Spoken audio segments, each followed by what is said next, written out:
Okay, I want to know two things.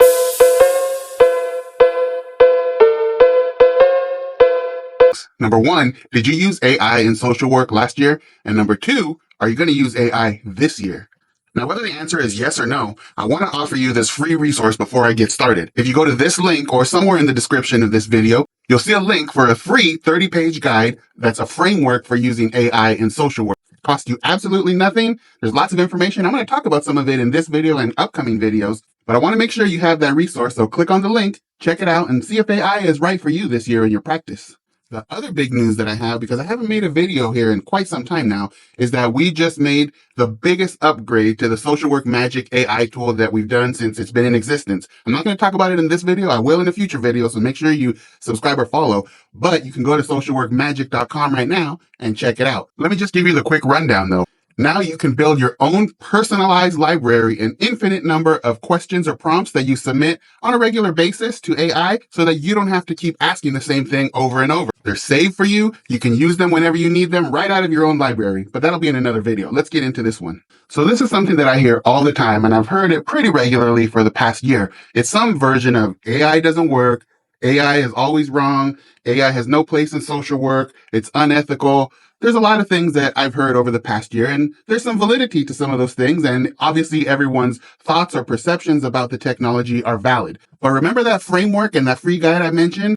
Well, in that framework, there are 6 pillars that I've developed that I think if you follow them, you will see that you can responsibly use AI in social work, and it can greatly streamline your work and save you a lot of time, energy, and undue stress. So let me go over the first pillar of practical and responsible AI use in social work. So in my experience, I think that the reason why a lot of people believe that AI is not giving them the answer that they want, or it's not appropriate to use it in the field or in the work, is because those people see AI as something that they're going to ask a question to, the AI will produce a response, and that response will be used as is in the practice, whether you're writing a report or trying to develop questions for an interview or doing an assessment. Whatever the AI produces, the people who have this belief think that that's just what you're going to use as is. That, my friends, is a problem. Because you see, pillar number 1 is just this.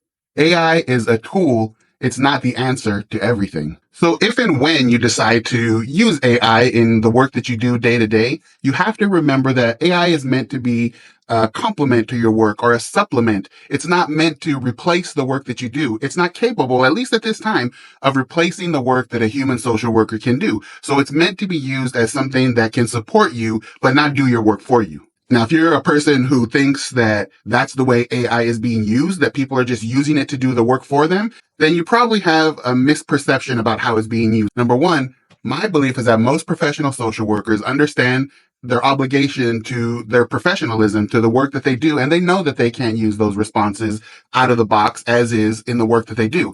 But number two, the answers that you get, although amazing and very appropriate and often surprisingly insightful and thoughtful, those answers you'll come to see are not quite ready to be just used as is. They need a social worker to review them, to go over them, to check for bias and check for cultural nuances and all those kinds of things. So as I said, you can't just use the answers that you get from AI out of the box. Maybe there are some instances where that is appropriate and okay, but for the most part, we're using the technology as a tool. We're not using it in a way that we just take what it gives us and just put it out there in the world as is. That just wouldn't work.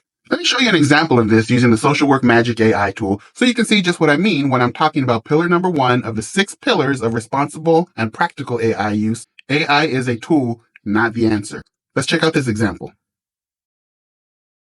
All right, so this is the Social Work Magic AI tool. We're going to use this to demonstrate the first pillar that we've been talking about of how we can use AI as a tool to supplement our work. So what we're going to do is go into the Social Work AI templates, and you can find this at socialworkmagic.com, where you can get a free trial membership and check it out for yourself. And so this is one of the pieces or one of the sections to the tool. So we're going to fill this out. You'll see a few drop downs here, and you'll see a little text entry area, and I'm going to show you just how it works to demonstrate how we use this as a tool. So let's just say here we tell the AI tool, let's tell it that it's a domestic violence expert.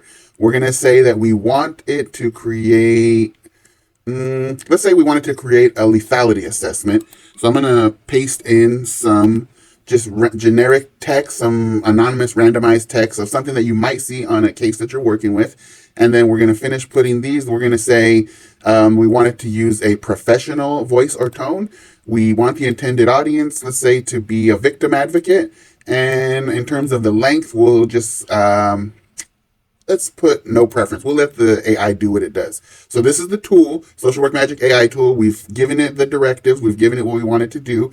And now let's go ahead and submit this. And you can save it in the pro version, and there's other stuff that you can do. I'll be demonstrating the Social Work Magic AI tool in more detail in a different video. But for now, let's go ahead and submit this. And so when you click submit, we wait for the results. And when we get these results, I'm going to demonstrate to you how we then transfer what we get, the tool that the AI gives us, and I'm going to show you how we can then practically and responsibly use the AI results that we got from our tool in the real world. Okay, so here are the results. So if you pause this and read through it, I'm sure you'll see that it is legitimate response. It is a lot of good stuff to work with. I'm not going to read it right now, but what we will do then, so we gave the AI the instructions of what we wanted to do using the parameters of the Social Work Magic AI tool. And then what we are going to do is we're going to take this information and we're going to go ahead and copy it. You can either click the copy button here, or you can just highlight the sections that you want to copy and use as your template and just copy it in the regular way that you might. And we're going to transfer it now into a secure environment at our workplace. Okay, so let's assume now that we are in our office, we are behind some type of encryption or some type of protection such that confidentiality will not be an issue for us. And now we're going to go ahead and copy and paste that generic information that we received from our tool and that we copied from the Social Work Magic tool. And now here in this secure environment, we can fill stuff in here. So we can, instead of, for instance, saying the client's age, we can say Mr. Johnson's age. And we can also tailor the specifics of the situation to be more accurate. So for instance, here on this line, the client's progress in the domestic violence class is a positive sign. Maybe we would add something in our secure environment in the office, something like, however, attendance continues to be an issue.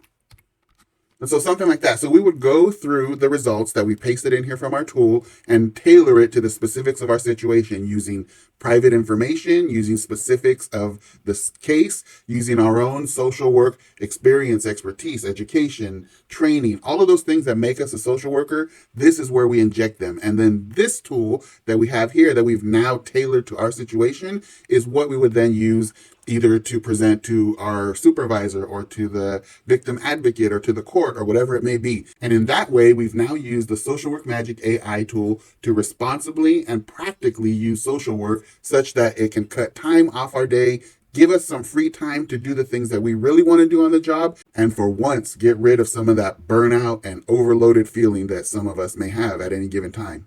So I hope that helped you to see that AI, although it can produce very helpful, very insightful, very professional answers and responses to the things that you need, it still needs your work as a professional social worker or helping professional. Whether you're a counselor, a therapist, a case manager, no matter who you are, if you're integrating AI into your practice, you have to keep that in mind.